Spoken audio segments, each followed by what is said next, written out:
உலகெங்கிலும் இருந்து இந்த நிகழ்வை பார்த்து கொண்டிருக்கின்ற சன் தொலைக்காட்சி நேயர்களுக்கு அன்பின் வணக்கம். தமிழ் சித்தர் பாடல்கள் வரிசையில் மீண்டும் தொடர்கிறோம்.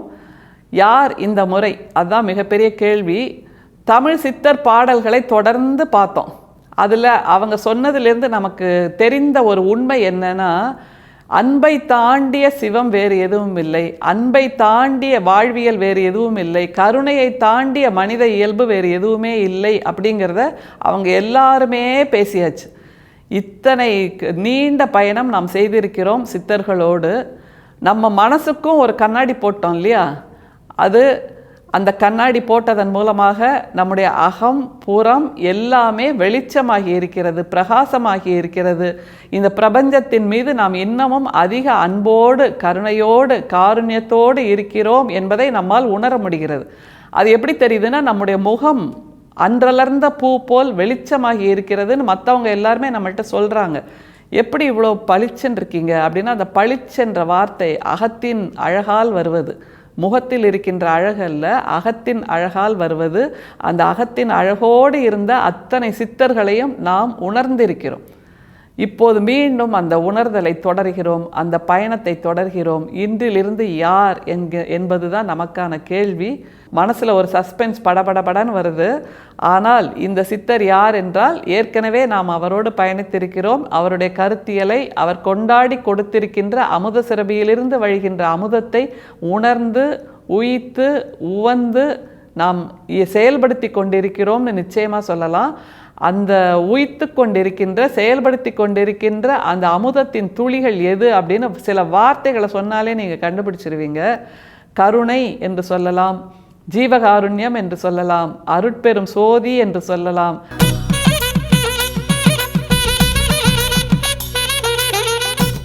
அதாவது பசித்திரு, தனித்திரு, விழித்திரு அப்படிங்கிறது நம்ம வள்ளல் பெருமான் சொல்கின்ற கருத்தியல். பசித்திரு அப்படிங்கிறார்ல, அது என்ன, நம்ம தான் 3 வேளை சாப்பிட்றோமே, அதுக்கு நடுவில் வேற சின்ன சின்னதாக நிறைய சாப்பிட்றோம், இதுக்கு மேலே என்ன பசித்திருக்கிறது அப்படின்னு தோணும். ஆனால் பசித்திரு என்பது அந்த வயிற்று பசியை அவர் சொல்லவில்லை.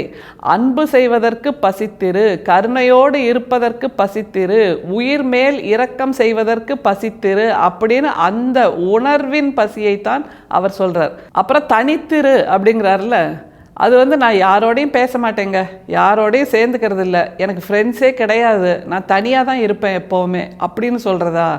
இல்லை. The only one of its kind அப்படின்னு சொல்லுவோம்ல, தனிமையாக என்றால் அந்த தனித்துவத்தோடு இருக்கிறது. அப்படி நீங்கள் உங்கள் வாழ்க்கையில் ஒற்றை சாதனை ஏதாவது பண்ணியிருக்கணும்.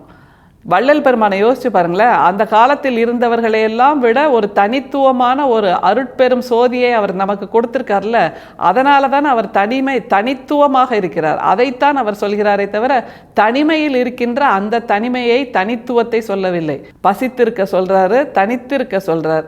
அதை தவிர விழித்திரு அப்படிங்கிறார். அதை நம்ம எப்படி விழிச்சிருக்கிறதுனா, 24 மணி நேரம் முழிச்சுட்டே இருக்கணுமா, தூங்கக்கூடாதா அப்படின்னா அந்த புலன் உறக்கத்தை அவர் சொல்லவில்லை. அவர் எதை சொல்கிறாருன்னா, இப்போ நம்ம சிலர்கிட்ட போய் கேட்டோன்னு வைங்க, எங்க ரோட்டில் போகும்போது யாரோ ஒருத்தர் கீழே விழுந்துடுறாங்க, இல்லை ஒரு ஆக்சிடெண்ட் ஆயிடுது, நீங்கள் ஓடி போய் ஹெல்ப் பண்ணுவீங்களா அப்படின்னு கேட்டால் அவங்க சொல்லுவாங்க, அடி ஆத்தி அப்படியெல்லாம் போய் ஹெல்ப் பண்ணிட்டா அப்புறம் யாருங்க போலீஸு கேஸுன்னு நடந்துட்டு இருக்கிறது, அதெல்லாம் நான் பண்ண மாட்டேன், நான் உண்டு என் வாழ்க்கை உண்டுன்னு போயிடுவேங்க, நகர்ந்து போயிடுவேன் அப்படிம்பாங்க. இவர்களுடைய ஐம்புலன்களும் உறக்கத்தில் இருக்கிறது என்று நாம் நிச்சயமாக சொல்லலாம். அதைத்தான் வள்ளல் பெருமான் விழித்திரு அப்படிங்கிறார். ஐம்புலன்களும் பிறருக்கு உதவி செய்வதற்காகவே தான் படைக்கப்பட்டிருக்கின்றனவே தவிர சும்மா தூங்கி கழிப்பதற்கு இல்லை. ஒருவருக்கு கஷ்டம் என்றால் ஓடிப்போய் உதவி செய்யாத அந்த மனித ஜென்மம், அவர்களுக்கு உண்டான அந்த ஐம்புலன்கள் இதெல்லாம் வீண் என்று நம்முடைய வள்ளல் பெருமான் சொல்லித்தரார். எனவே இனிமேல் இதற்கு இன்னையிலேருந்து இப்போலேருந்து எல்லா நேரமும் நம்ம இதை செஞ்சுக்கிட்டே இருக்கலாம். இதுக்கு தனியாக ஒரு நாள் குறித்து, நல்ல நாள் இன்னையிலேருந்து முகூர்த்த நாள் அன்னையிலேருந்து நான் ஆரம்பிப்பேன் அப்படிங்கிறதெல்லாம் இல்லை. ஒவ்வொரு சுவாசமும் நமக்கு ஒரு நன்மையை செய்கிறது என்றால் அதற்கு நாம் திருப்பி செலுத்த வேண்டிய முறை எப்படின்னா, இந்த 3 விஷயங்களை நம்ம பின்பற்றுறதுனால தான். இன்றைக்கி வள்ளல் பெருமானோட ஒரு பாடல், இந்த பாடலில் அவர் 8 வகையான இனிப்பை சொல்கிறாருங்க. ரொம்ப ஆச்சரியமாக சுவையாக இருக்குது. பொதுவாக வள்ளல் பெருமானை நம்ம தத்துவ ஞானியாக பார்க்குறோம், கவிஞராக பார்க்குறோம், உரையாசிரியராக பார்க்குறோம், மருத்துவராக பார்க்குறோம், எல்லா விதமான கோணங்கள்லேருந்து பார்க்குறோம்.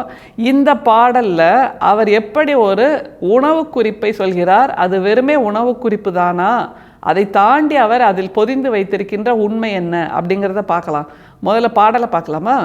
தனித்தனி முக்கணி பிழிந்து வடித்து ஒன்றாய் கூட்டி சர்க்கரையும் கற்கண்டின் பொடியும் மிக கலந்தே தனித்த நரும் தேன் பெய்து பசும்பாலும் தெங்கின் தனிப்பாலும் சேர்த்தொரு தீம்பருப்பிடியும் விரவி இனித்த நறு நெய் அலைந்தே இளம் சுட்டின் இறக்கி எடுத்த சுவை கட்டியினும் இனித்திடும் தெள்ளமுதே அனித்தம் அறத்திருப்பொதுவில் விலங்கு நடத்தரசே அடிமலர்க்கு என் சொல்லணியாம் அலங்கலன் ஈந்தருளே. இதுல பாத்தீங்களா 8 வகையான இனிப்பை சொல்றார். இப்போல்லாம் நமக்குள்ளே நடக்கிற உரையாடல் என்னென்னா, உனக்கு எவ்வளோ இருக்குது அப்படிம்பாங்க, எனக்கு 150 அப்படிம்பாங்க, எனக்கு 120 தான் இருக்குது, பரவாயில்ல எனக்கு அப்படிம்பாங்க. அப்புறம் இன்னொருத்தர் வந்து சொல்வார், எனக்கு 200 இருக்குங்க அப்படிம்பாரு. இன்னொருத்தர் நான் 250 அப்படிம்பாரு. என்னது அது அப்படின்னா, அவங்களோட சர்க்கரையின் அளவைத்தான் சொல்கிறாரு. இவங்க எல்லாம் கண்ணால் சர்க்கரையை பார்க்க கூட கூடாதுங்கிற ஒரு நிலைக்கு வந்து நிற்கிறாங்க. ஆனால் வள்ளல் பெருமான் இந்த பாடலில் 8 வகையான இனிப்பை சொல்கிறார். திரும்ப பார்க்கலாம் அந்த பாடலை. தனித்தனி முக்கணி பிழிந்து வடித்து ஒன்றாய் கூட்டி, தனித்தனியாக மா தனியாக சாறு எடுத்துக்கோங்க, பலா தனியாக சாறு எடுத்துக்கோங்க, வாழை தனியாக சாறு எடுத்துக்கோங்க. இது 3ஐயும் தனித்தனியாக சாறு எடுத்து அப்புறம் என்ன பண்ணணும், தனித்தனியாவாக வைக்கணும்னா இல்லை, அது 3ஐயும் ஒன்றா கூட்டி வச்சுக்கோங்க அப்படிங்கிறாரு. சரி அப்படின்னாச்சு. அதுக்கப்புறம் எதை சேர்க்கணும்னு சொல்கிறாரு பாருங்க. சர்க்கரையும் கற்கண்டின் பொடியும் மிக கலந்தே. சர்க்கரை அதாவது கரும்பு சர்க்கரையை போடணும். அடுத்தது ஓகே, கற்கண்டின் பொடி, கற்கண்டை கூட நீங்கள் முழுசாக போட்டுறாதீங்க, ஏன்னா கரையறதுக்கு நேரம் ஆகுமா, அதனால் அதை பொடி செய்து அதோட சேர்க்கணும். சரி, எவ்வளோ 2 ஸ்பூன் சேர்க்கணுமானா மிக கலந்தே, அதுவும் ரொம்ப கம்மியாலாம் இல்லை, அதிகமாக, எவ்வளோ அதிகமாக கலக்க முடியுமோ அவ்வளோ கலக்கணும் அப்படிங்கிறாரு. அடுத்தது என்ன சேர்க்க சொல்றாரு பாருங்க. தனித்த நரும் தேன் பெய்து பசும்பாலும் தெங்கின் தனிப்பாலும் சேர்த்து. தனித்த நரும் தேன் பெய்து, அதாவது தேன்ல கூட கலப்பட தேன்லாம் இருக்குல்ல, அந்த மாதிரியெல்லாம் தேனை சேர்த்துறாதீங்க. தனித்த நரும் தேன்னா ரொம்ப சுத்தமான கலப்படம் இல்லாத தேனை சேர்த்துக்கோங்க. அப்புறம் பசுவின் பாலையும் அதோட சேர்க்கணுமா. சரி, இதோட முடிச்சிருவாருன்னு பார்த்தா தெங்கின் தனிப்பால் அப்படிங்கிறாரு. அதாவது தேங்காய் பால்னு எடுக்கிறோம்ல, அந்த தேங்காய் பாலை ரொம்ப திக்காக எடுத்துக்கணும் அப்படிங்கிறார். இப்படியாக 3 கனிகளின் சாறு, அதற்கப்புறம் சர்க்கரை, கற்கண்டு, தேன், பசும்பால், தெங்கின் இளம்பால் எல்லாம் சேர்த்து என்ன பண்ணணும். சரி, இதோட முடியுதானா, அதுவும் போதலை நம்முடைய வள்ளல் பெருமானுக்கு. கூடுதலாக இன்னொன்று சேர்க்க சொல்கிறார். அது என்ன பாருங்க.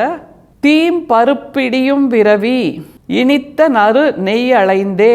2 சேர்க்கிறார் இதில். தீம் பருப்பிடியும் விரவி, அதாவது இப்போ ட்ரை ஃப்ரூட்ஸ்ன்னு சொல்கிறோம்ல, அந்த மாதிரியான ட்ரை ஃப்ரூட்ஸ், அந்த பருப்புகள் எல்லாத்தையும் அது மேலே தூவி, அதுக்கப்புறம் இன்னொன்று என்ன சேர்க்கிறார் பாருங்க. இனித்த நறு நெய் அலைந்தே இளம் சூட்டின் இறக்கி.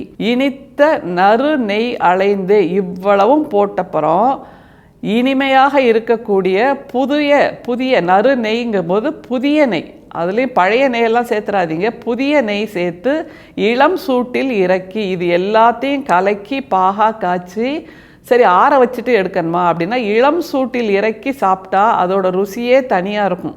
அப்படியான ஒரு இனிப்பை சொல்கிறார். அதுக்கப்புறம் இளம் சூட்டில் இறக்கினப்புறம் என்ன பண்ணணும். எடுத்த சுவை கட்டியினும் இனித்திடும் தெள்ளமுதே. இவ்வளோ இனிப்பை சேர்த்த ஒரு கட்டி இருக்குன்னு வச்சுக்கோங்க. அந்த இனிப்பை எல்லாம் விடவும் இனிப்பான தெள்ளமுது, தெளிந்த அமுது. அமுதமே மிகச்சிறப்பானது. அமுதமே நமக்கு வாழ்க்கையை நீட்டித்து கொடுக்கக்கூடியது. அமுதமே நமக்கு அமரத்தன்மையை கொடுக்கக்கூடியது. ஆனால் அதிலும் தெள்ளமுதுங்கிறார். அந்த அமுதத்திலையும் மிக தெளிவான அமுதை கொடுக்கக்கூடிய ஒரு வல்லமை வாய்ந்தது யார் என்றால் அருட்பெரும் சோதி என்கிறார். அதனால் என்ன பயன் விளைந்துதான் வள்ளல் பெருமானுக்கு, அதை சொல்லி நிறைவு செய்கிறார் பாருங்க. அனித்தம் அற திருப்பொதுவில் விலங்கு நடத்தரசே.